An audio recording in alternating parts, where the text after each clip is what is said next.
¿Qué más? En el tórax.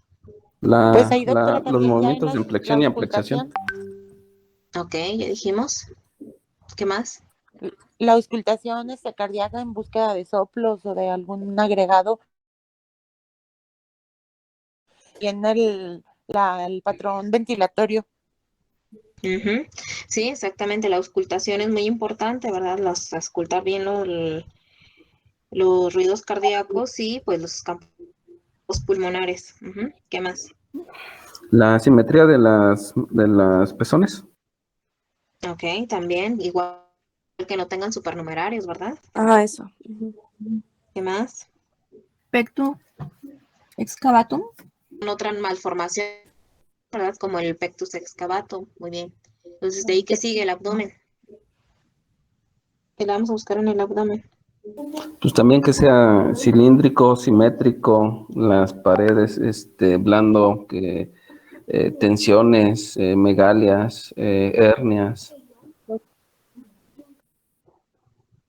Ok, sí. Entonces, buscando también que no tenga algo que se llama diástasis de los rectos, que va a ser común en los bebés. ¿Sí? Que se va a ver como que si Presencia de estuviera las... herniado, pero en realidad es nada más la diástasis, sí.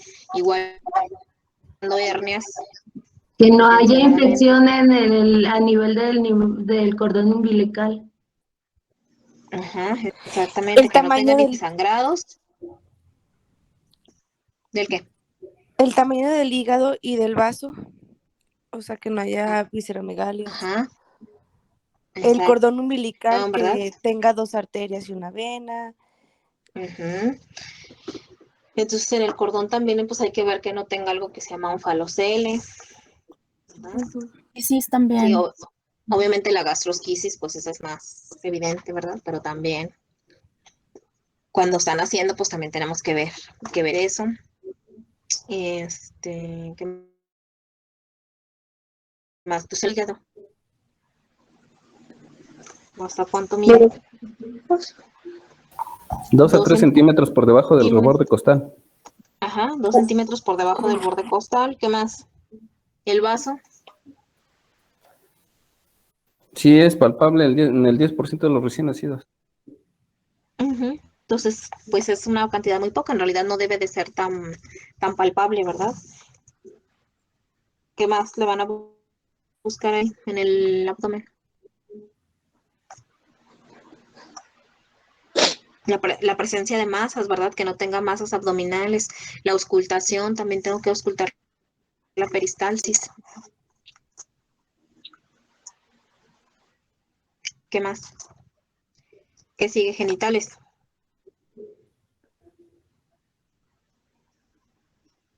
¿Qué le van a buscar en los genitales? que, el descenso correcto de los testículos. Que Ok, sí es. corresponda a su género. En caso de testículos que estén bien descendidos, que no haya Radias. Ok, entonces primero, pues ver Coloración, que si es. tamaño, ajá. Sí, ok. Entonces, primero que sea, pues verificar que sea niño o que sea niña, ¿verdad? Porque podemos tener algo que se llama genitales ambiguos. ¿Sí? Entonces, tenemos que ver primero qué sexo es. Luego, dependiendo del sexo, si es una niña, pues tenemos que ver que tenga todo, ¿verdad? Que esté bien formadita.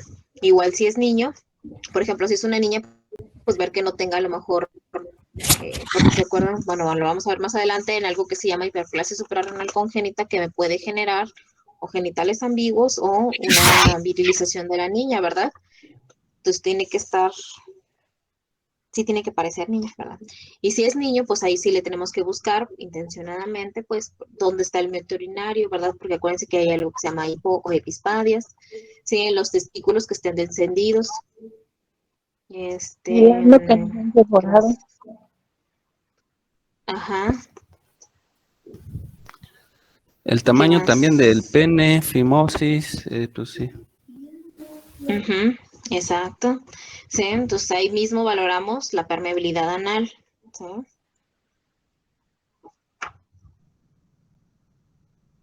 Recuerden, malformación anorrectal. que es con el ano imperforado. ¿Sí? Entonces, ¿qué más? En las extremidades, ¿qué le van a revisar? Pues a ver si no tiene algún problema de displasia de cadera. Ajá, En el entonces parto debemos puede haber valorar las lesiones de caderas. los colectos.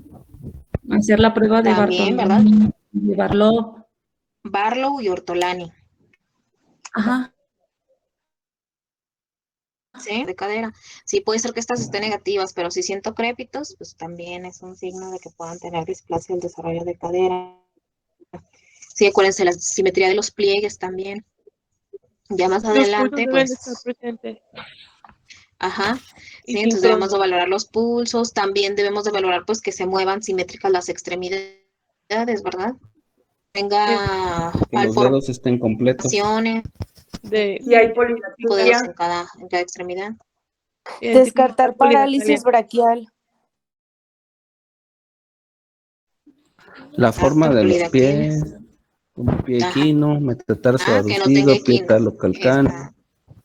Exacto, ajá, muy bien. Y luego en la espalda, ¿qué le vamos a buscar? Que no, bueno, primero que todo que esté íntegra toda lo que es la columna y que no tenga presencia de mielomeningoceles o algún otro tipo de tumoraciones o datos de escoliosis, o cifosis o lordosis. Defectos del tubo neural. Exacto, sí, entonces debemos revisar y palpar bien la columna, que esté íntegra y que no tenga por ahí ningún abultamiento. Acuérdense, lunares con pelos, ¿sí? Pueden haber hemangiomas también, entonces también tenemos que revisar eso. Muy bien. Hasta aquí, ¿dudas, preguntas?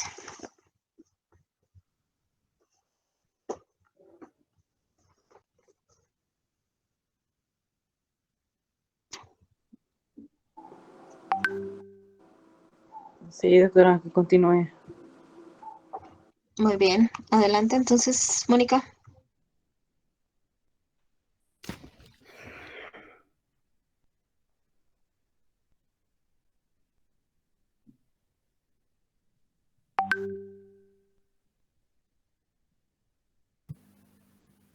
Hola, doctora, ¿sí me escucha? Sí, Buenas, hola, buenos días a todos.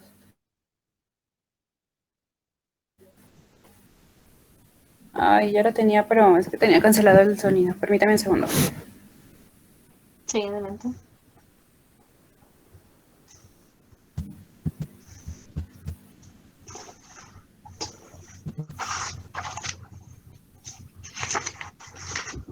A ver, ahí sí la ven.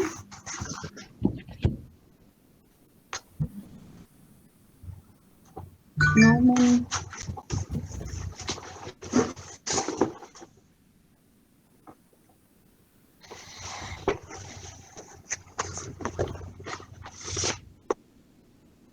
Hoy.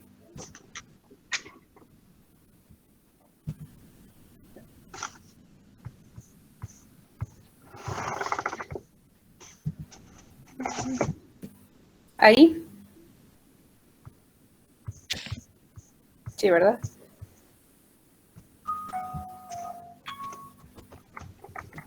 Sí, ya se ve, Mónica. Gracias, Cindy. Bueno, buenos días. Yo les voy a hablar acerca de las bases conceptuales del crecimiento desde, pues, prácticamente la etapa embrionaria hasta la adolescencia. Entonces, bueno, para empezar tenemos que el crecimiento y desarrollo son dos conceptos diferentes, aunque obviamente van de la mano, ¿verdad? Van íntimamente relacionados. Entonces tenemos que el crecimiento, pues, es el aumento de tamaño del niño. Este puede ser como un todo o como cada una de sus partes. Y pues el desarrollo se va a referir a otros aspectos sobre todo de la diferenciación en la forma y de la función de dichas partes del niño. Bueno, entonces, tanto de cambios. Estos, les decía, desde que empieza la diferenciación embrionaria a través de la activación enzimática que se determina genéticamente hasta la compleja interacción de las manifestaciones clínicas y metabólicas que se asocian a la pubertad y a la adolescencia. Bueno, esos cambios van a estar implicados en el desarrollo tanto neurológico, psicosocial y cognitivo, y van a estar determinados por diferentes factores, entre ellos los ambientales, la nutrición, los aspectos económicos y las variaciones culturales.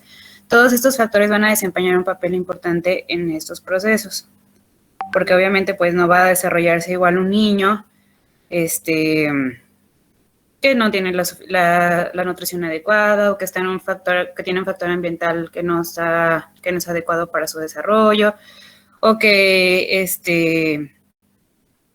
pues a lo mejor que tiene algún aspecto económico que no, o una clase que no puede, pues por ejemplo la pobreza o así, no va a tener un desarrollo igual a un niño que tiene otro tipo de características. Es por eso que influye esto.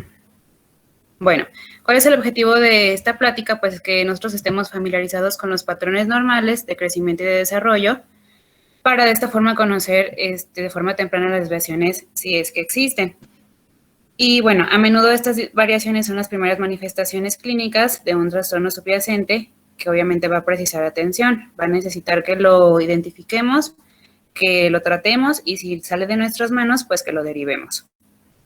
Y traté de hacerlo lo más, pues como los puntos más esenciales para que no sea como tanta información y nos quede lo que debemos de. Entonces tenemos que desde la etapa embrionaria, el embrión va a abarcar a las 8 a las 12 semanas y el feto mayor a 12 semanas de gestación. Y bueno, aquí hay como una discrepancia, pero yo la encontré así en el libro de pediatría, que los movimientos embrionarios aparecen a las 9 semanas, eso sí, pero que la mujer embarazada los nota a partir de las 13 o las 14 semanas.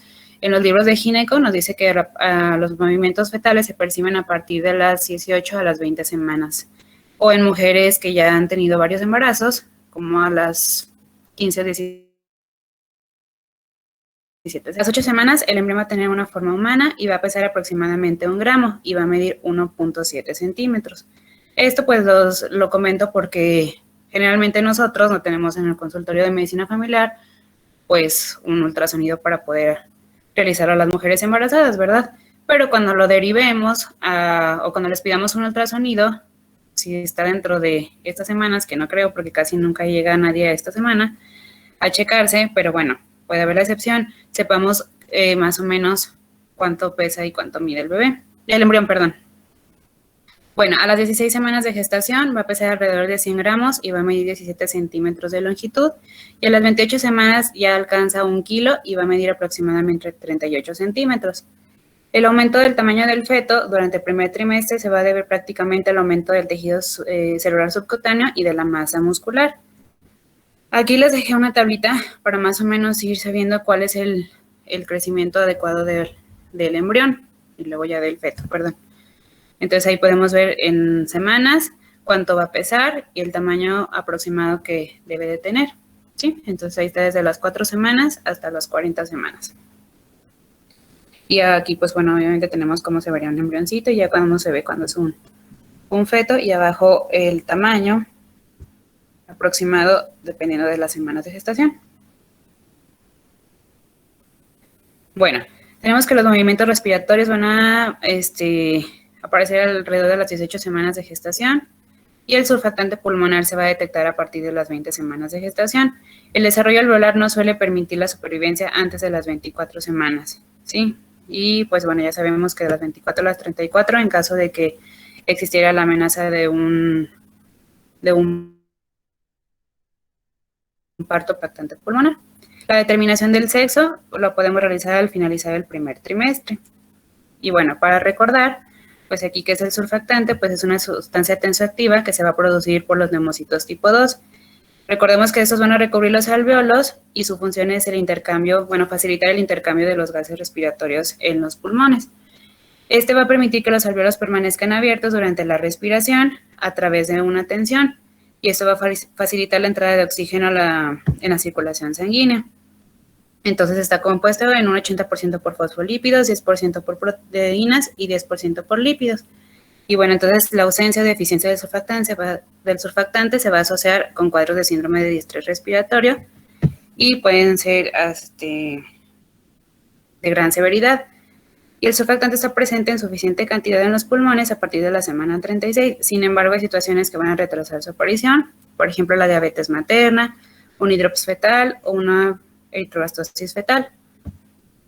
Solamente eso es como para recordar. ¿Sí? Bueno, entonces cuando tenemos un recién nacido a término, vamos a ir viendo el desarrollo físico, bueno, en cada etapa, el social y el motriz. Entonces, bueno, aquí el recién nacido a término, su desarrollo físico nos dice que el 95% de los recién nacidos a término van a pesar de 2.5 a 4 kilos. Eso lo encontré, por eso le puse ahí 2 asteriscos, lo encontré en el libro de pediatría, aunque pues bueno, ya sabemos que a partir de los 4 pues se trata de una macrosomía. Y en las tablitas anteriores que les presenté nos dice que aproximadamente las 40 semanas pesan un poco más de 3.5. Entonces, pues ahí, ahorita, si la doctora nos apoya, que sepamos más o menos de a qué peso es. Van a medir alrededor de 45 a 55 centímetros y, bueno, su perímetro craneal va a ser de 32.6 a 37.2 centímetros. Acá abajo tenemos, nada más para recordar lo que nos comentaba nuestra compañera de la clase anterior, el recién nacido pretérmino va a ser menos de 37 semanas, el recién nacido a término de 37 a 41 semanas de gestación y un recién nacido posttérmino más de 42 semanas de gestación. Bueno, ¿qué vamos a encontrar físicamente en ellos? Que los conductos auditivos externos van a ser cortos y rectos, los tímpanos van a estar oblicuos, el oído medio va a contener una sustancia mucoide y esto es importante porque esto es normal y nosotros podemos confundirlo con algún exudado infeccioso y pues iniciar un tratamiento que no va a ser necesario. Entonces, para que lo recordemos. Además, suele haber una sola celda mastoidea y los senos van a ser pequeños y van a estar poco desarrollados. El hígado y el vaso van a ser palpables por debajo de los rebordes costales y los riñones van a ser también palpables al momento del nacimiento. También van a asumir una postura en flexión parcial. Todo esto ya lo acabamos de ver, ¿verdad?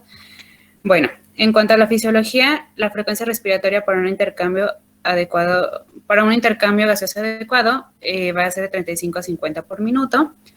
Aquí tenemos que van a haber frecuentes ligeras variaciones, van a ser frecuentes unas ligeras variaciones y bueno, la incapacidad de restablecer una oxigenación adecuada nos va a generar y pues esto puede ocasionar una lesión tisular por la hipoxia. La frecuencia cardíaca va a oscilar de 120 a 160 latidos y bueno, también puede que haya soplos transitorios, son frecuentes.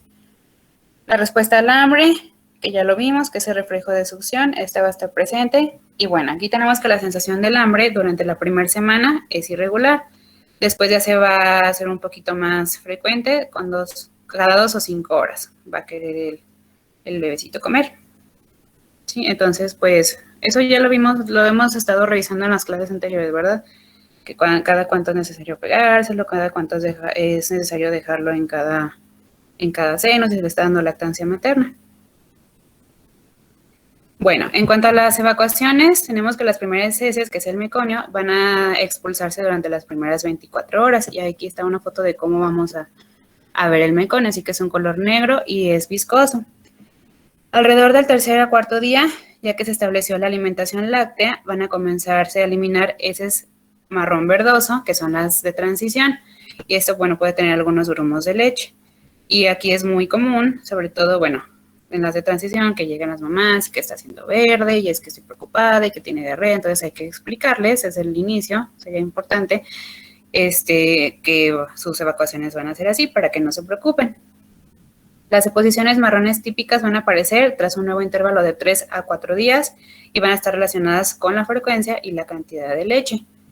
La primera semana pueden tener hasta 7 deposiciones y bueno, al final de la primera semana ya van a disminuir de 3 a 5 deposiciones por día. Y aquí, bueno, están las definitivas que van a ser color mostaza con grumos y es una textura semilíquida. Les digo, es importante mencionarles todo esto a las mamás para que sepan cómo van a estar evacuando los bebés, porque es un motivo, al menos a mí me ha tocado, que es un motivo frecuente de consulta. No se preocupen que porque están haciendo verde, que qué está pasando, o que están haciendo diarrea, cuando pues son características normales de las evacuaciones.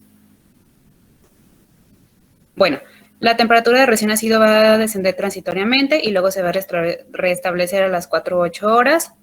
Y aquí las necesidades energéticas para que tenga una actividad y una temperatura adecuada van a ser aproximadamente 55 calorías por kilo por día. Y bueno, al final de la primera semana van a necesitar 110 kilocalorías por kilogramo por día. La mitad de ellas se van a emplear para las necesidades metabólicas basales y el resto para el crecimiento, en un 40%, la acción de las proteínas en un 5% y las pérdidas excretoras en un 5%.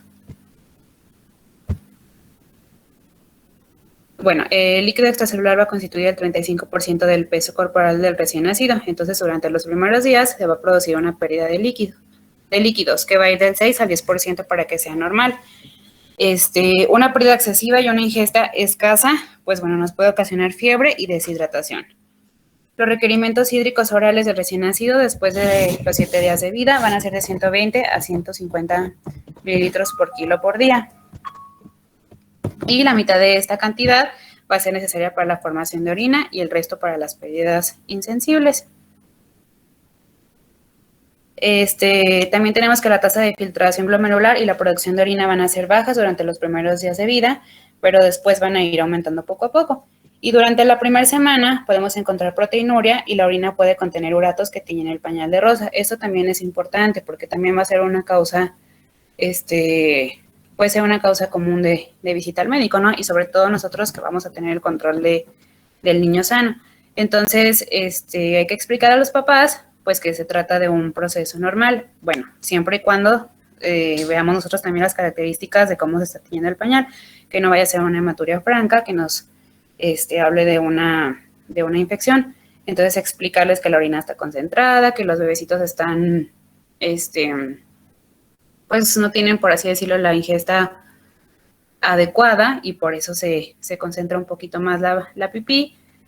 Pasa el tiempo y los cristales se van a colorear, por así decirlo, de rosa. Entonces no es sangre como tal. Bueno, la hemoglobina va a oscilar entre 17 y 19 gramos por decilitro y durante los primeros días se va a producir una reticulocitosis leve para que haya una normoblastemia. Durante el nacimiento va a haber alrededor de 10.000 leucocitos por milímetro cúbico, por milímetro, y va a aumentar en las primeras 24 horas con una neutrofilia relativa de 25 a 35.000. Después de la primera semana, la cantidad total de glóbulos blancos va a disminuir a 14.000 y, bueno, aquí se caracteriza por la linfocitosis relativa de la niñez y de la primera infancia. Si hay estrés o infecciones, pues puede haber una leucocitosis leve o nula o una leucopenia. También aquí tenemos que el establecimiento de los mecanismos hemostáticos normales va a depender de la adquisición de una biota intestinal normal y de la producción de vitamina K. Las hormonas maternas normales a través de la placenta pues van a ocasionar que haya un aumento transitorio de las mamas, puede ser en niños y niñas, y bueno, en las niñas secreciones genitales. Eso también es otro motivo común de consulta, ¿no? Que mi bebé está... O sea, las mamás piensan que es algo malo, que algo les pasó, y pues nada más hay que explicarles que es un proceso normal por el traspaso de las hormonas de la madre al bebé. Bueno, el nivel de gamma-globulina del recién nacido es parecido al de la madre y le va a proteger frente a infecciones bacterianas y víricas. Y las inmunoglobulinas maternas, que es la IgM, IgA e IgE, no van a atravesar la placenta en cantidades significativas. La inmunoglobulina G del niño va a descender a un valor más bajo a los 3 meses y después va a ascender cuando el niño las produce por sí mismo porque hay alguna infección y se normaliza a los 6 meses. Ahorita les voy a decir un poquito más de las inmunoglobulinas. De todos modos, eso también la doctora ya nos lo había explicado. Y bueno, las enzimas digestivas del niño van a ser suelen ser adecuadas para la dieta. Por eso hay que explicarles que su sistema está inmaduro, su sistema gástrico está inmaduro, por lo que el niño no puede ingerir o no le podemos dar otro tipo de alimentos porque todavía no está preparado.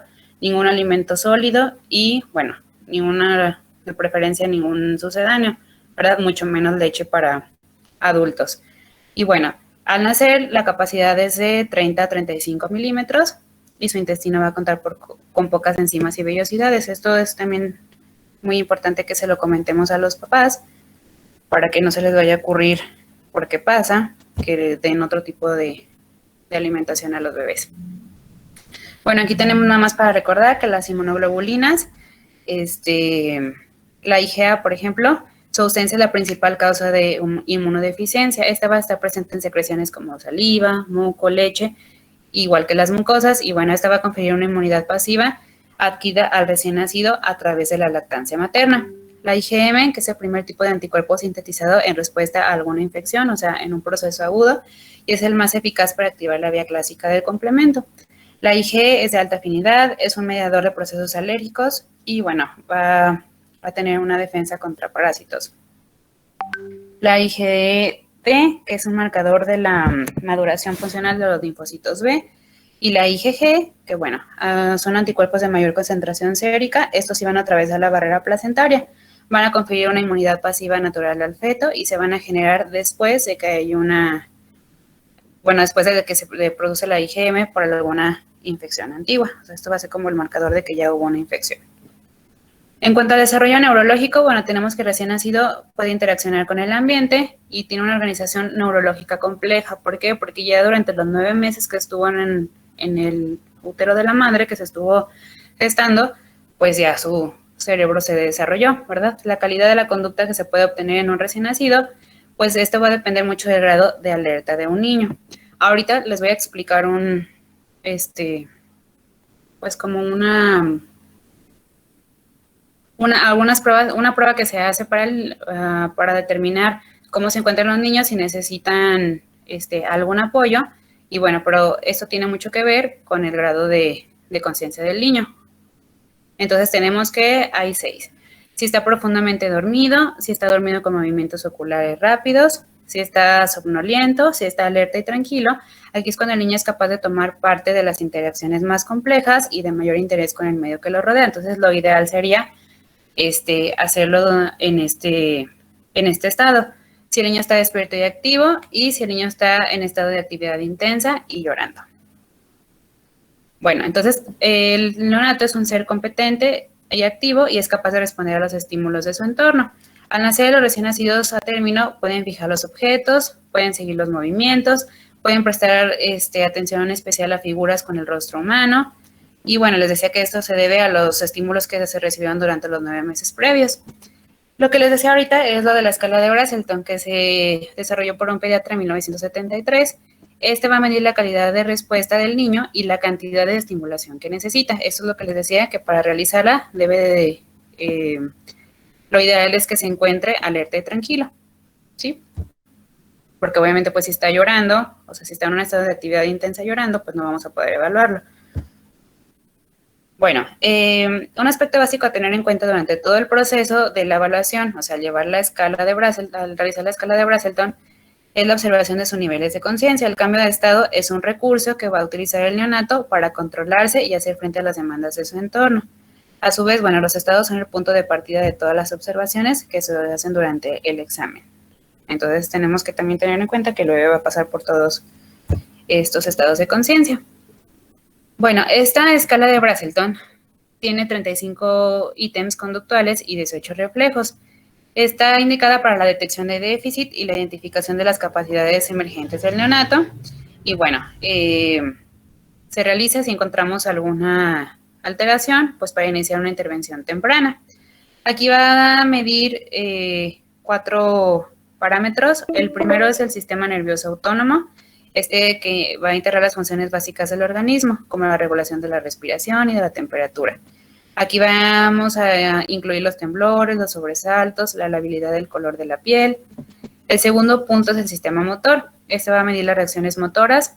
Tiene 5 ítems y se va a valorar la calidad de los movimientos y del tono muscular. Ahorita les voy a enseñar. El sistema regulador del estado, bueno, es la capacidad del neonato para modular sus estados de conciencia. Los mecanismos que se implican aquí son la habituación, por ejemplo, la protección ante los estímulos que le perturban el sueño, el apaciguamiento, que es la capacidad para ser controlado por sus padres, y también la autotranquilización. Aquí se van a evaluar en las siguientes agrupaciones: la habituación, que va a valorar cómo el neonato es capaz de inhibir sus respuestas ante estímulos redundantes y perturbadores mientras está durmiendo. la organización del Estado, que va a valorar cómo el neonato se organiza para responder a los estímulos externos, teniendo en cuenta el tiempo que necesita para reaccionar o irritarse, y la regulación del Estado, que son los recursos que utiliza el neonato para consolarse y recuperarse ante la estimulación que le supone este examen. ¿Sí? Y el último punto que se evalúa es el sistema social interactivo. Cuando el neonato consigue un equilibrio en los anteriores sistemas, pues bueno, ya está preparado para mantener una interacción social, prestando atención a los estímulos de su entorno. Ese se mide a través de 7 ítems y es la capacidad del neonato para fijarse y seguir estímulos visuales y auditivos. Entonces, no tienen como que un orden específico, de hecho se pueden ir alternando,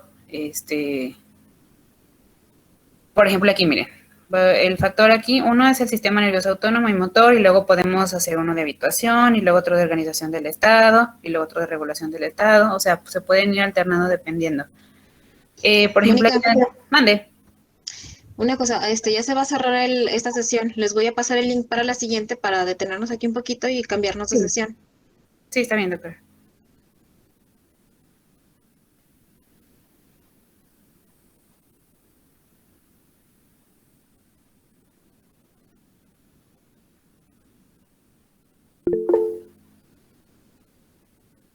Ahí está la nueva sesión para que se cambien, por fin. Sí, doctora.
Bueno, ya les comentaba, ¿verdad? Que no siempre, o sea, para hacer la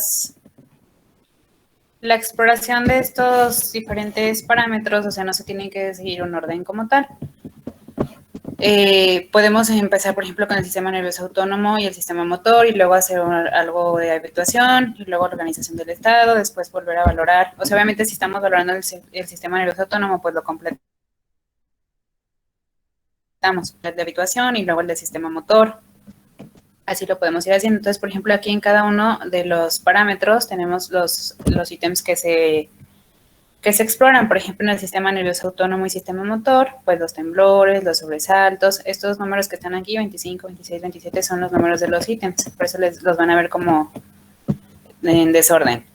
Aquí se evalúan los temblores, los sobresaltos, la labilidad del color de la piel, el tono general, la madurez motora, la labilidad de los estados, la respuesta al abrazo, el vigor y la resistencia, respuesta emocional del examinador. Y luego, por ejemplo, en la habituación, la disminución de respuesta a la luz, la disminución de respuesta al sonajero, disminución de respuesta a la campanilla, disminución de respuesta a la estimulación del pie, y así, ¿no? Entonces, la duración de la exploración es aproximadamente de 25 minutos. Es aplicable en neonatos a término desde las primeras horas de vida hasta los 60 días y se debe hacer a mitad del intervalo entre 2 tomas de alimento. Obviamente porque no vamos a hacerlo cuando el bebé acaba de comer para generarle algún malestar o cuando tiene hambre, porque si no, pues va a estar llorando. No sé qué tan frecuente se realice esta escala, pero bueno, sí es importante que... y también leí que tiene la persona que la realice, pues debe estar muy familiarizada con este tipo de procedimiento, pues para que se llegue o sea, para que se pueda determinar eficazmente si el niño necesita algún tipo de ayuda, porque pues si no sabemos ni cómo se hace, no va a ser confiable. Bueno, todos los ítems conductuales se van a puntuar según una escala de 9 puntos, siendo este el óptimo. Las respuestas reflejas se evalúan con una escala de 4 puntos y nos dice de todos modos que no se tiene una puntuación única, sino un perfil de puntuaciones que van a describir la organización neuroconductual del neonato. O sea, no es como, bueno, no encontré ningún artículo que dijera como de tantos a tantos puntos necesita tal ayuda. O sea, más bien eso ya es como que toda la información, todos los resultados se van a perfilar y ahí ya va a depender si el niño necesita apoyo. Bueno, el desarrollo psicosocial nace en un ambiente social que va a comenzar antes del nacimiento. La vinculación, bueno, son los lazos emocionales que se van a caracterizar en las primeras relaciones, sobre todo de padre a hijo, que va a ser la figura central. Y bueno, el niño va a responder con apego a determinadas personas. Esto porque va a reconocer las voces y va a ir como asociando los rostros humanos, ¿no? O sea, va a reconocer la voz de la mamá, del papá, de la persona que estuvo más cerca durante el embarazo y después va a ir asociando esa voz con el rostro humano. Y ahí se van a crear los primeros lazos. Bueno, ya yéndonos con el lactante que va a ir de 28 a 2 días, menor de 28 días hasta 12 meses y el lactante mayor de 12 a 24 meses. Esta etapa se va a caracterizar por un acelerado ritmo del crecimiento y de la maduración de los principales sistemas del organismo. El desarrollo de habilidades que le van a permitir al lactante responder a su entorno y el perfeccionamiento de las capacidades motoras gruesas y finas. A grandes rasgos, pues esto es lo principal. Bueno, aquí me voy a ir como en el primer año, todo lo que como los cambios más importantes. Y luego ya en el primer año, el desarrollo físico, bueno, los niños a término van a recuperar su peso de nacimiento a los 10 días de vida. Se va a duplicar a los 5 meses, se va a triplicar en el primer año y bueno, generalmente ganan de 6 a 7 kilos en el primer año y van a aumentar de 25 a 30 centímetros en el primer año. La fontanela anterior, que puede aumentar tras el nacimiento, va a disminuir a partir de los 6 meses y se va a cerrar entre los 9 y los 18 meses. La fontanela posterior se va a cerrar a los 4 meses. Y bueno, el perímetro cefálico va a aumentar desde los 34 a 35 centímetros hasta los 44 centímetros a los 6 meses y los 47 centímetros al año de vida. Y bueno, fácil para ir nosotros revisando si el bebé va ganando un peso adecuado. Por ejemplo, aquí, ¿no? Ganancia por día, de 0 a 6 semanas va a ganar 20 gramos por día, de 6 semanas a 4 meses 100 a 225 gramos por semana, de 4 a 6 meses de 80 a 150 gramos por semana y de 6 a 12 meses 40 a 85 gramos por semana. O si nos vamos por mes, eso era por día, si nos vamos por mes, de 1 a 4 meses 750 gramos por mes, de 5 a 8 meses 500 gramos por mes y de 9 a 12 meses 250 gramos por mes. Entonces también sería importante que tuviéramos como esta tablita a la mano para nuestro control de niño sano, pues ir verificando que el niño va creciendo de forma correcta. Bueno, los primeros dientitos perecederos, o que les conocemos de dientes de leche, van a aparecer entre los 5 y los 9 meses. Y bueno, generalmente el orden de nacimiento de los dientes es el siguiente. Aquí les puse una imagen para pues, recordar cuáles son, ¿no? Los incisivos centrales inferiores, aquí están marcaditos con rojo, son los primeros que aparecen, y luego los incisivos centrales superiores, o sea, los enfrente, por así decirlo, de arriba, luego van a empezar a aparecer los laterales, luego los incisivos laterales inferiores, luego los premolares, los caninos, y al final los segundos molares. Les digo, es como generalmente van apareciendo, pero sí puede haber variaciones. Y en esta tablita, pues aquí aparece ya como más específicamente en meses, a qué mes van apareciendo. Aunque recordemos, como veíamos hace ratito, y como vimos en la exploración física, que algunos niños ya pueden nacer con dientes. Eso le decía como que a grandes rasgos, lo del peso y lo de la fontanela y lo de los dientitos, como en el primer año, ¿no? En general. Y luego 3 meses, con el desarrollo neurológico aquí, los bebés van a mover la cabeza de un lado a otro mientras se encuentren en decúbito prono. A las 4 semanas, los bebecitos van a levantar la cabeza y van a tener una postura en flexión relajada, van a mantener contacto con objetos estáticos y van a empezar a hacer ruidos guturales. De las 4 a las 8 semanas, al sentarlo, pues no va a tener control de la cabeza, pero va a tener ya una presión activa.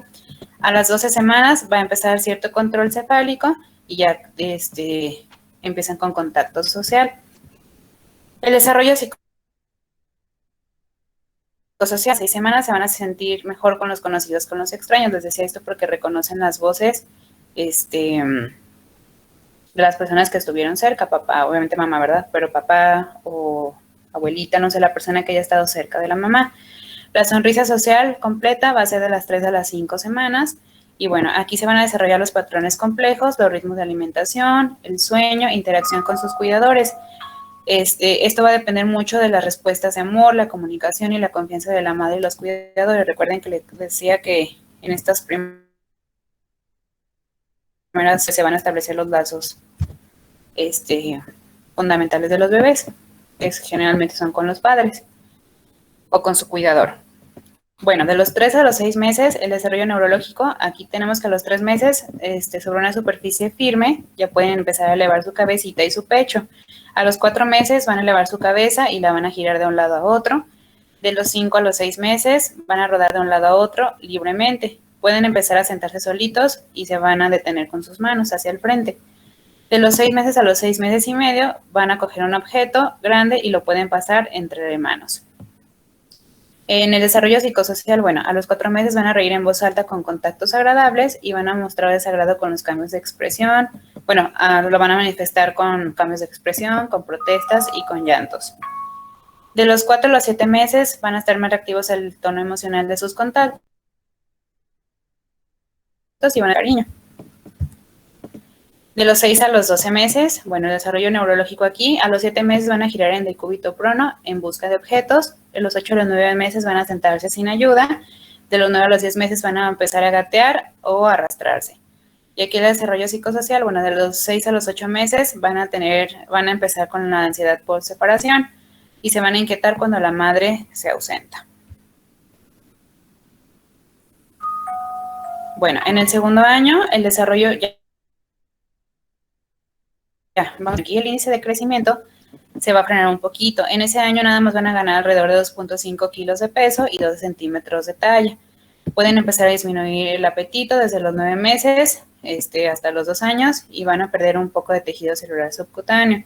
Aquí también es importante, pues, nosotros saberlo y mencionárselo a la madre, ¿no? Que van a tener días en que los niños van a querer comer, en que no van a querer comer. Y créanme, se los digo porque sí es como muy angustiante. Bueno, yo que tengo un bebé, sí es muy angustiante cuando no quiere comer, ¿no? Entonces, como las mamás se preocupan mucho, a veces les dan alimentos que no, los forzan a comer. Entonces, pues hay que explicarle, obviamente, que sí tienen que darle de comer, tienen que insistirle, pero que esto es un proceso normal, donde van a tener disminución del apetito y donde va a frenarse un poquito su crecimiento. Bueno, con la posición erecta en el segundo y tercer año se va a caracterizar por una ligera lordosis y un abdomen prominente, como que sacan la pancilla, separan y sacan la pancilla hacia el frente, el perímetro craneal. Bueno, aquí va a aumentar solamente 2 centímetros durante el segundo año. Aquí el tamaño del cerebro al final del primer año va a ser de 2/3, o sea, el tamaño final 2/3. Al final del segundo año, 4/5. Y bueno, también van a aparecer 8 dientitos más, haciendo un total de 14, 16. Y les decía que aquí la erupción dental va a ser irregular. O sea, ya no se sigue como tal un patrón de cuáles dientes perecederos aparecen primero. Bueno, en cuanto al desarrollo neurológico, al final de los 12 meses se van a levantar solos, van a empezar a dar pasos. Alrededor del año y medio van a correr con dificultad, van a subir escaleras sujetados de la mano de alguien. Les puse aquí con negritas la vigilancia constante, pues porque los niños ya empiezan, ¿no? Como que a explorar todo lo que está a su alrededor y es una etapa en donde pues es muy peligroso. O sea, hay que igual explicarle a la mamá que tiene que tener cuidado con lo que deja frente al niño, porque el niño pues no sabe, ¿no? Y luego suceden tantas cosas que se pudieron haber evitado. Entonces las conductas de imitación y conceptuales van a evolucionar. A los 24 meses van a empezar a hacer trazos circulares y bueno, les decía aquí que van a examinar todo lo que esté a su alcance, sin saber identificar obviamente por su edad qué es lo que es correcto y lo que no. El desarrollo psicosocial, bueno, al final del segundo año en el juego, generalmente en el juego suelen ser solitarios, o sea, ellos van a estar sentaditos, puede haber pelea con otros niños por el control de los objetos, y bueno, de los 18 a los 24 meses van a verbalizar sus necesidades. Aquí les puse 3 asteriscos, porque no todos los niños a esa edad, pues ya saben decir lo que quieren y lo que no, y también es un proceso normal. O sea, hay muchos niños que están chiqueados, por así decirlo, y hablan, o sea, no hablan tan clarito, ¿no? Pero hay otras mamás que se preocupan porque los niños no hablan bien y que el de la vecina ya habló bien, que el de la hermana ya habló bien. Entonces hay que explicarle que el desarrollo va a ser diferente en cada niño. Mientras obviamente no haya un retraso evidente, pues podemos ir esperando a que el niño se vaya desarrollando. Bueno, en la etapa preescolar va a iniciar alrededor de los 2 años con el surgimiento de la marcha y el lenguaje y el control de esfínteres y se va a prolongar hasta los 5 o los 6 años. Bueno, aquí es muy importante, por ejemplo, aquí en el control de esfínteres, les decía, igual que en el lenguaje y en la marcha, no forzar a los bebés, o sea, ellos solitos van a ir, o los niños, ellos solos van a ir poco a poco, como, o sea, no hay una edad como tal establecida de que a esta edad ya debe dejar el pañal, a esta edad ya debe de hablar, a esta edad ya debe, o sea, sabemos más o menos a qué edad deben empezar a hacerlo, pero pues también tener en cuenta que depende mucho de su entorno. Bueno, el desarrollo físico aquí, las ganancias de peso y altura ya van a ser estables, se van a ganar de 2 kilos y 6 a 8 centímetros por año. La mayoría van a estar más delgados en comparación con la configuración corporal anterior.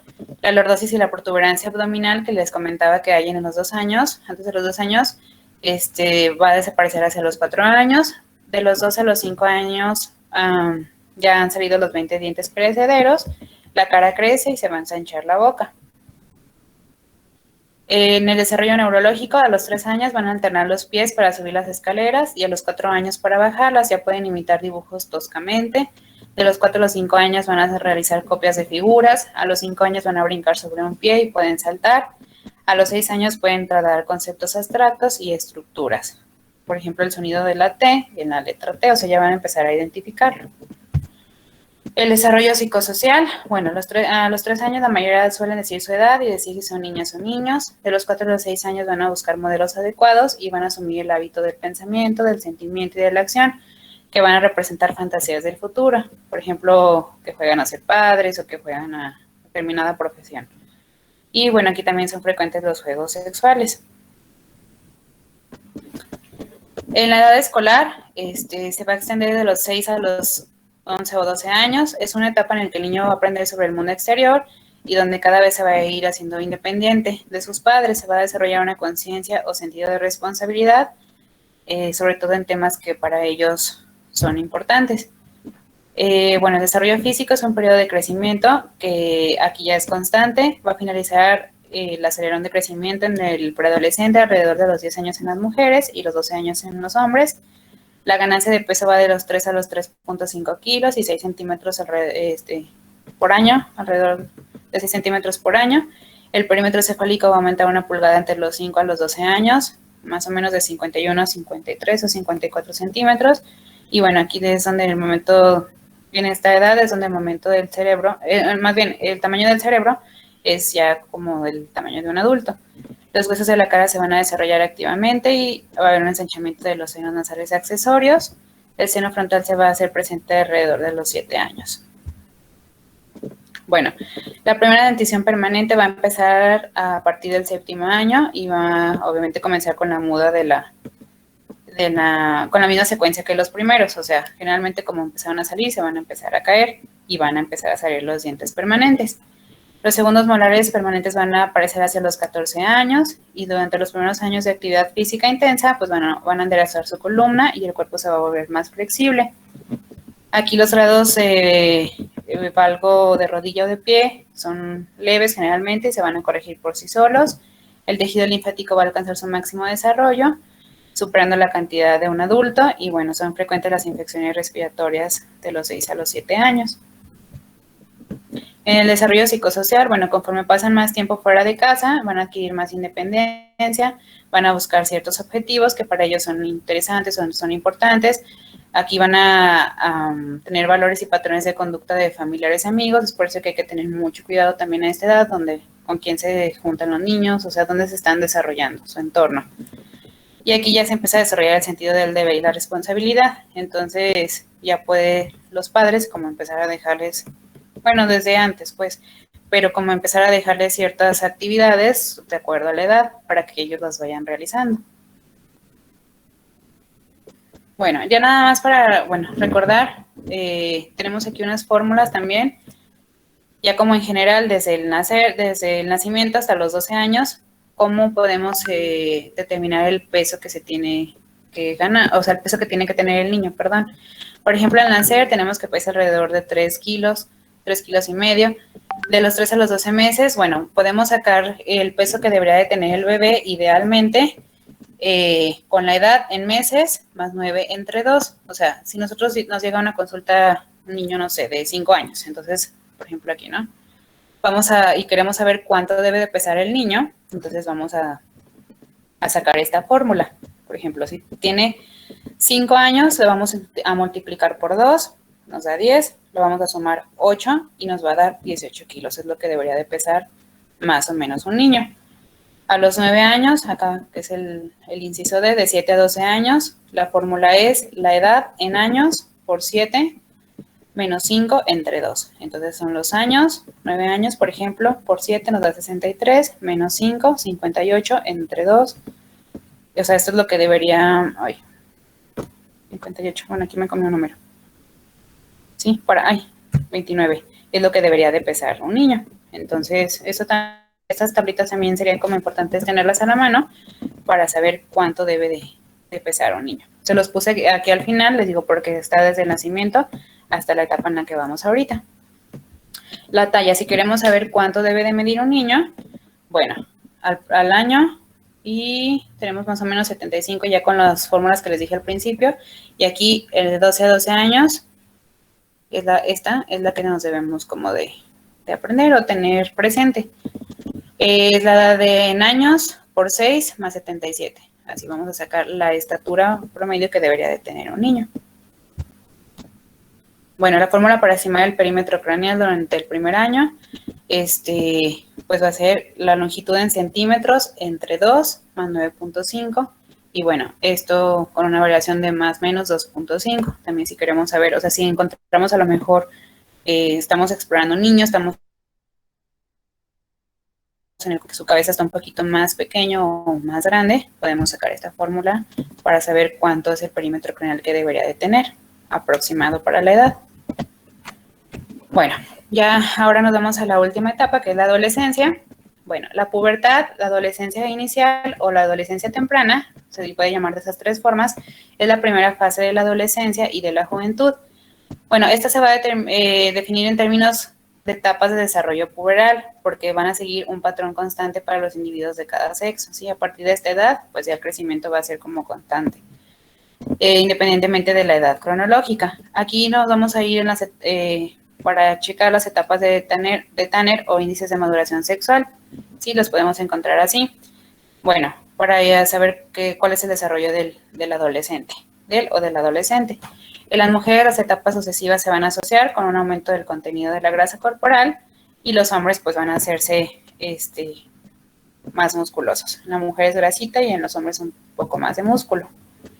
Y bueno, así a grandes rasgos, en el hombre, por ejemplo, va a haber cambios, las características más importantes es que va a haber un cambio en la voz se va a hacer más grave, la musculatura se va a desarrollar un poco más, va a haber desarrollo y maduración de los órganos sexuales. En la mujer lo principal es el desarrollo de las glándulas mamarias, el desarrollo y maduración de los órganos sexuales, y recuerden que les decía la acumulación de grasa en algunas zonas.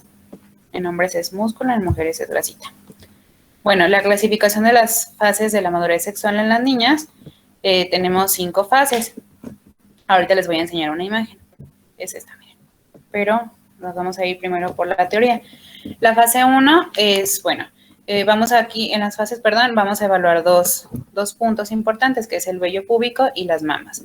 En la fase 1, entonces, tenemos que el vello púbico es como preadolescente y las mamas preadolescente. ¿Qué quiere decir eso? Pues que todavía no hay desarrollo.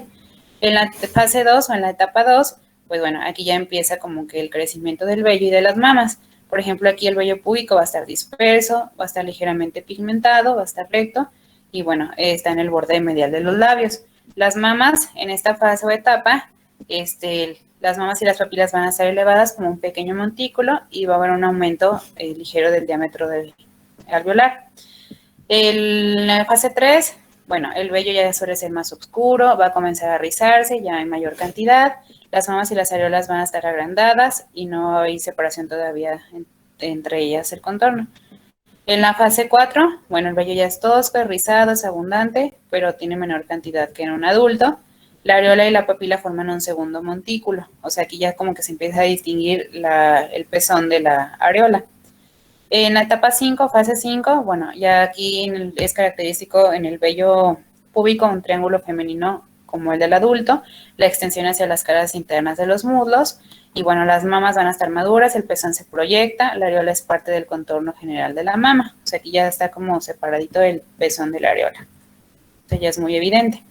Y bueno, aquí están las figuras, las que les decía, mira, las fases o los estadios, por ejemplo, estadio 1, pecho infantil y no hay vello púbico. ¿Sí? En el estadio 2, botón mamario. Esta es la escala de Tanner. Vello púbico no rizado, escaso en labios mayores. El estadio 3, aumento y elevación de pecho y areola. El vello rizadito, es oscuro y está sobre el pubis. En el estadio 4, la areola y el pezón se van a sobrelevar sobre la mama. Y el vello púbico, ya va a ser en tipo de, o sea, como un adulto, pero todavía no está sobre los muslos. Y ya en el estadio 5, el pecho es adulto, la areola va a estar sobrelevada y el vello pues va a estar como el de un adulto. Y se va a extender hacia los muslos. Bueno, en los niños también están estas 5 fases o 5 etapas. Y aquí lo que vamos a valorar es el vello púbico, el pene y los testículos. En la fase 1, pues no hay desarrollo púbico, el pene va a estar como para adolescente, como un niño todavía, por así decirlo, los testículos también.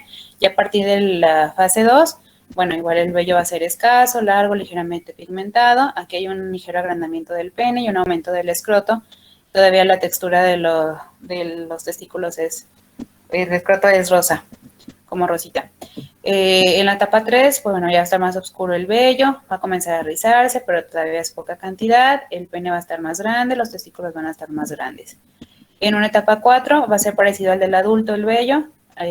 Es tosco, es rizado, pero pues no hay toda la cantidad como en un adulto. El pene es más largo, el glande y el cuerpo van a aumentar de tamaño, los testículos van a ser más grandes y aquí ya la piel del escroto se va a hacer más oscura. Y en la etapa 5, la distribución del adulto, del vello, es igual, o sea, va a haber una extensión hacia el interior de los muslos, el pene ya es un tamaño, un adulto y el tamaño de un adulto, el de los testículos. Y aquí están las imágenes. Estadio 1, estadio 2, estadio 3, y ahí, bueno, aquí nos agrupa el 4 y el 5, que ya generalmente son como un adulto. En cuanto al vello, el pene y los testículos y la coloración. Bueno, la primera adolescencia tenemos que se va a referir a la primera etapa de la pubertad, que es el índice de maduración sexual, a partir del índice de maduración sexual 2, a partir de aquí, ¿sí? Es la adolescencia, la primera adolescencia. La edad va a comenzar en las niñas alrededor de los 10 años y medio a los 14, bueno, más bien, perdón, de los niños a los 10.5 a los 14 años, y va a durar de 0.5 a 2 años, y en las niñas comienza antes, de los 10 a los 13 años, y va a durar solamente de 0.2 a 1.2 años. Bueno, el desarrollo físico aquí, en las niñas, la hormona folículo estimulante va a estimular el crecimiento de los ovarios a partir del índice de maduración sexual 1 tardío, va a provocar un aumento de los estrógenos, y bueno, esto va a hacer que se produzca un crecimiento de las yemas mamarias, ya hablando del índice de maduración sexual número 2. Todo por el aumento de los estrógenos. Bueno, el engrosamiento de la mucosa vaginal, el aumento de la pigmentación, la vascularización y la erotización de los labios mayores, también es característico. Va a haber un ligero agrandamiento del clítoris, del útero, del endometrio y del miometrio. En los varones, los testículos van a aumentar como resultado del aumento de tamaño de los túbulos seminíferos y del número de células y de Sertoli. Aquí la gran elevación de la secreción de testosterona va a provocar un agrandamiento del epidídimo, de las vesículas seminales y de la próstata. El escroto se va a adelgazar, se va a hipervascularizar. El crecimiento del pene va a empezar un poquito después de esto. Y alrededor del 3 al 5% de los varones pues puede producirse también una ginecomastia.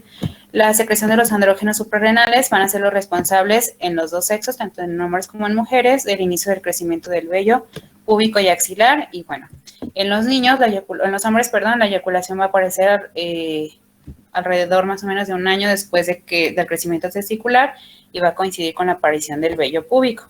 Entonces aquí, ¿no? Les puse que, por ejemplo, aumenta el líbido, el aumento de la masa muscular, fortalecimiento de los huesos, producción de espermatozoides, el desarrollo del pene y el desarrollo de las características fenotípicas. Son el desarrollo que haya a esa edad. Bueno, en cuanto a la dentición, los caninos y los primeros molares ya mudaron por completo, ya están saliendo los primeros premolares y los segundos y terceros molares definitivos. El desarrollo neurológico, bueno, ya tienen respuestas maduras. En el desarrollo psicosocial, el inicio de los esfuerzos por independizarse ya van a crear como algún conflicto con los padres, o sea, ya empieza aquí el conflicto, ¿no? Que ellos quieren hacer lo que ellos quieren. Ya tienen un deseo de intimidad y distanciamiento de afecto físico de los padres del sexo opuesto. Se busca amistad en grupos o pandillas del mismo sexo, y bueno, la sincronía del desarrollo puberal con el del grupo es importante, o sea, es importante que se relacionen con personas de su misma edad. La adolescencia media va a estar definida por los índices de maduración sexual 2 y 3. La edad de comienzo en los hombres es alrededor de los 12 años y medio a los 15 años, y aquí va a durar de 0.5 a 2 años. En las mujeres es más o menos de los 12 a los 14 años, y puede durar aquí, ahora sí ya se extiende un poquito más, de 0.9 a 3 años. Bueno, este es un periodo de aceleración del crecimiento vertical y lineal, así como del posterior desarrollo de los caracteres sexuales secundarios. Aquí se va a depositar la mayor parte de tejido graso en mujeres, les decía, y de tejido muscular en hombres. Son las principales características. Las mujeres van a crecer alrededor de 8 centímetros por año a los 12 años y los hombres 10 centímetros por año a los 14 años. El crecimiento esquelético va a progresar desde las zonas distales a proximales. Los hombres van a tener con la longitud corporal global. Y bueno, esto es porque pues, el patrón de crecimiento pues, va a ser como más tardío. Los cambios de los caracteres sexuales en el índice de maduración sexual 3 y 4 se van a caracterizar a este periodo. Pero el comienzo de la menarca es el acontecimiento. Bueno, aquí en el índice de maduración sexual 3 y 4, la menarca va a ser, bueno, puede aparecer la menarca, que es el acontecimiento más importante relacionado con dichos cambios. Entonces va a ser, recuerden, entre estos, cuando se encuentren entre esas etapas, la 3 y la 4. Aproximadamente el 65% de las mujeres van a ser, les decía, en el 4, cuando están en el índice de maduración sexual 4, y bueno, su aparición va a depender de una gran variedad de factores genéticos. También les decía, no es como que hay niñas que menstruan antes, hay niños que menstruan después. Entonces, esto se debe a factores genéticos, a los factores dietéticos. Y bueno, el crecimiento del vello circunmanual va a preceder al vello axilar y facial y van a aparecer cuando el vello púbico alcanza el índice de maduración sexual 4. El olor corporal va a ocurrir de forma paralela al desarrollo del vello axilar y bueno, esto es por el desarrollo por la estimulación androgénica de las glándulas sudoríparas, o sea, aquí ya como que tienen un olor característico. En el desarrollo psicosocial, bueno, los grupos sociales o amigos van a ganar importancia. La necesidad de lograr objetivos y desarrollar la propia imagen va a predominar en este periodo. Van a cambiar las relaciones de padres e hijos y la conducta va a progresar a una actividad sexual creciente. Entonces hay que tener, aquí aumenta el riesgo de enfermedades de transmisión sexual y embarazos. En esta etapa es donde es muy importante pues hablarles claramente de la sexualidad, ¿no? Los problemas que existen, cómo pueden cuidarse, o sea, que estén bien informados. Las decisiones vocacionales y relativas, bueno, aquí ya empiezan como con el interés de lo que van a hacer de su vida, no es como definitivo, ¿verdad? Pero ya les empieza a llamar la atención. En cuanto al desarrollo neurológico y cognitivo, bueno, su desarrollo neurológico es completo, va a continuar la dirección establecida desde la primera adolescencia, o sea, se sigue desarrollando neurológicamente desde la primera adolescencia, o sea, de un patrón igual. La adolescencia tardía, bueno, va a comenzar entre los 14 y los 16 años en los hombres y de los 14 a los 17 años en las mujeres. Y bueno, al final de estos cambios van a ser entre los 17 y los 21 años. Aquí el desarrollo físico, bueno, el cuerpo se va a aproximar en tamaño y proporciones al de un adulto joven. El crecimiento adicional después del estirón de la adolescencia es escaso, o sea, como que ya se frena el crecimiento y las epífisis que quedan, ya se van a fusionar. Aquí ya maduración sexual 5, ya como el de un adulto. Aquí la voz de los hombres se va a hacer más ronca y en las mujeres se va a producir un ensanchamiento del fondo uterino. Eso es como que lo principal en el desarrollo físico. El desarrollo cognitivo, el social y el moral va a continuar evolucionando durante toda la vida. O sea, ya a partir de ahí, pues ya, o sea, nunca se va a frenar. Bueno, nunca se frena, pues, pero ya como que es del mismo modo, por así decirlo. Va a aumentar la capacidad para dialogar con los padres y comprometerse en relaciones íntimas. O sea, en esta etapa ya vuelven como con los padres, ¿no? Ya no hay tanto conflicto en la relación padre-hijo. Bueno, y ahí termina en la adolescencia tardía, pues ya terminamos. Pero nada más les dejé aquí unas tablas que podemos tener también a la mano para nosotros saber, les decía, podemos utilizar las fórmulas que ya les dije para saber cuánto debe de ganar de peso y de talla, cuál es el perímetro cefálico que debe de haber, o sea, podemos utilizar esas fórmulas o podemos tener también, pues, estas tablas a la mano para rápidamente ver cómo está, en qué percentil se encuentran los niños, ¿no? O sea, cómo va su crecimiento y su desarrollo. Entonces, por ejemplo, en esta tabla aquí abajo vemos la edad y acá vemos cuánto los kilogramos. Esto es para el peso, ¿no? Entonces, por ejemplo, aquí tenemos que está marcada por colores. Lo rojo es de nutrición grave, lo verde es de nutrición moderada, lo moradito es de nutrición leve, lo amarillo es normal, Aquí esta azulita verdecita es el sobrepeso y acá en obesidad. Entonces, por ejemplo, tenemos que un niño de 5 años debe de pesar, o sea, por ejemplo, ¿no? Si tiene 5 años y pesa, no sé, vamos a ver que se encuentra en amarillo, entonces va a estar normal. Y pues es muy rápido, ¿no? O sea, nosotros bueno, todos tenemos poco tiempo para la consulta, pero por eso es como importante que lo tengamos a la mano para ver cómo, o sea, para sacarlo de una forma rápida. Esto es peso en relación a la edad. Aquí está. Y luego, por ejemplo, tenemos esta otra, talla para la edad de niñas y adolescentes, que va desde los 5 a los 19 años. Y aquí está por percentiles, ¿ya? ¿Sí? Entonces, aquí está la talla, aquí está la edad abajo y aquí está la talla. Entonces, pues igual ya vemos qué edad tiene, qué talla tiene y en qué percentil se encuentra. Así lo normal va a ser entonces del percentil 3 al percentil 97, que se deben encontrar. Esas tablas son de la OMS. Aquí está otra, para niños y adolescentes, es igual, ¿no? Pero esto es para género masculino. Desde los 5 a los 19 años, y aquí está la talla, en sentido vertical, y bueno, igual aquí el percentil desde el 3 al 97, para poder rápidamente percentilar de acuerdo a la talla. Y bueno, tenemos otro también, que es pues está en nuestra tarjeta del IMSS, lo podemos tener también a la mano, ¿no? Y aquí va igual, está separada de niñas y niños, y bueno, de acuerdo al peso y a la estatura y a la edad. Entonces tenemos desde el nacimiento, esta nada más, bueno, viene aquí porque esta es la cartilla de niños, del nacimiento a los 5 años, ¿no? Entonces al nacer, en niñas, de este lado del lado izquierdo, cuánto es el peso bajo, cuánto debe de pesar normalmente, y ya los grados de sobrepeso y de obesidad.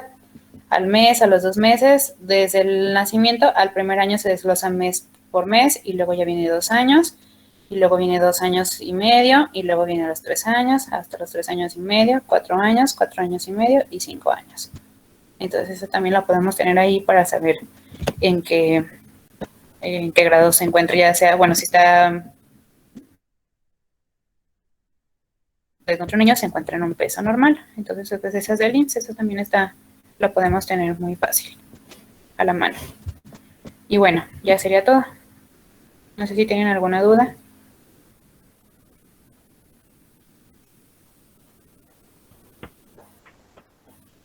¿Ninguna duda, pregunta?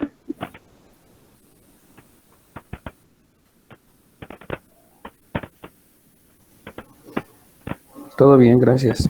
Bueno, estos temas que vamos a estar viendo, desarrollo, crecimiento, desarrollo y un poquito del control del niño sano, van a estar siendo repetitivos. Sí, pero sí me interesa pues que se les vaya quedando por lo menos los grandes rasgos de sí. Nada más. Pues, ¿no hay dudas, preguntas? Si no hay dudas, pues aquí le vamos a dejar y vamos a continuar en la siguiente, lo que es desarrollo, y vamos a empezar con el control del niño sano. Ya al final vamos a retomar un poquito todos ya los conceptos para ir integrando pues lo que vamos a ver en la consulta. ¿Sí? Entonces vamos a hacer como un resumencito al final de estas presentaciones.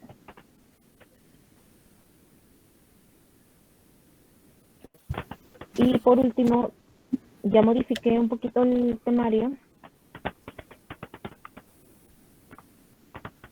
¿Recuerdan que les quedaba pendiente de los que querían participar en una segunda exposición? Sí. Sí.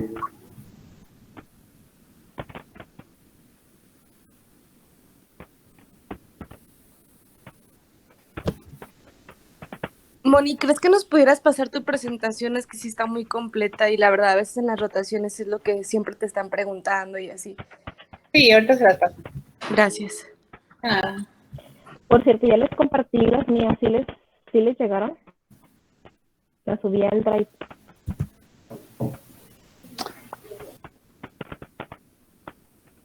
Bueno, Entonces aquí lo que hice en el temario, quedar lo de genética, agregué un tema que es las acidemias orgánicas y van a quedar 4 personas que lo van a repartir. Ustedes dicen como no es necesariamente en este orden, ¿sí? Entonces en la de genética quedó Luis Gasca, Bricia, Grecia y Laura Cabrera. En lo de enfermedades cardíacas, agregué nada más lo de hipertensión arterial sistémica y quedó José Jesús Emilio, Alejandro de la Cruz, Luisa, Nadia, Karina, Alison y Abigail. Igual, como quieran repartirse los temas o si quieren seguirlo así como los dividí. Después teníamos pendiente lo de enfermedades dermatológicas, que van a quedar 5 personas, que va a ser Samantha, Michelle, Janet, Fátima y Juan. Y agregué algunos.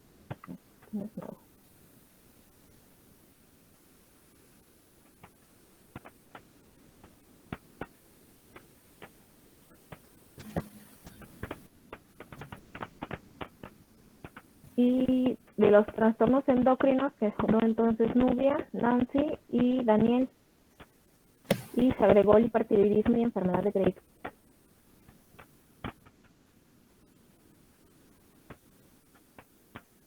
Y luego en accidentes quedó Lisbeth, Carolina y Abderi. Y para los que me faltaron, Mónica, Cindy, Lilia y Alondra, agregué nuevos temas. No sé qué les parezcan agregar estos temas, que es hematuria, acidosis tubular renal, anemia en la infancia, sobre todo el abordaje y la anemia por deficiencia de hierro, que son las más comunes en pediatría, la púrpura trombocitopénica idiopática, que ya no se llama así, que se llama trombocitopenia inmunoprimaria, craneosinostosis, ataxias, artritis reumatoide, lupus e inmunodeficiencias primarias. Muy bien, doctora. ¿Sí? Muy bien, doctora. Sí, doctora, está muy bien. Sí, entonces ahorita se los comparto para que sepan, ¿sí? Les digo, igual aquí como ustedes se quieran dividir, o si se quieren dividir así, como van, o sea, de 2 en 2, y ya pues sí, en realidad, parece que van a ser así. Lo importante es como no es lo que vemos en primer nivel, ¿sí? Acuérdense que el tratamiento, sí es, a lo mejor no vamos a ahondar, pero sí sobre todo en el diagnóstico, ¿sí? Y en la clínica. ¿Sale? Entonces, ¿están de acuerdo con esto? ¿Quieren agregar algún otro que les llame la atención, que les interese?